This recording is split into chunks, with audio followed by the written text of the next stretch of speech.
শিলিগুড়িতে 15 বছরের এক নাবালিকাকে ধর্ষণের চেষ্টার অভিযোগে এক যুবককে গ্রেফতার করল উত্তরবঙ্গ মেডিকেল কলেজ ফাঁড়ির পুলিশ।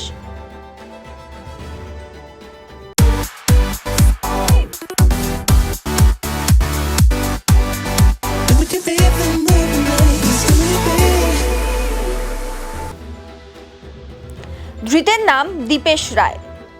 ধৃত গঙ্গারামপুরের বাসিন্দা হলেও কাজের জন্য দুর্গা মন্দির এলাকায় থাকে। জানা গিয়েছে দীপেশ রায়ের একটি মুরগির দোকান রয়েছে। নাবালিকার পরিবারের সঙ্গেও তার ভালো পরিচয় ছিল। রবিবার নাবালিকা দোকানের কিছু সামগ্রী কিনতে বাড়ির পাশে একটি দোকানে যায়। অভিযোগ, সেই সময় দীপেশ নাবালিকার সঙ্গে কথা বলতে বলতে একটি ফাঁকা জায়গায় নিয়ে যায়। সেখানে জোর করে ধর্ষণের চেষ্টা করে বলে অভিযোগ। এদিকে অনেকক্ষণ হয়ে যাওয়ার পরেও নাবালিকা বাড়িতে না ফেরায় তার খোঁজ শুরু করে পরিবারের সদস্যরা। এরপর ফাঁকা জায়গা থেকে উদ্ধার হয় নাবালিকা।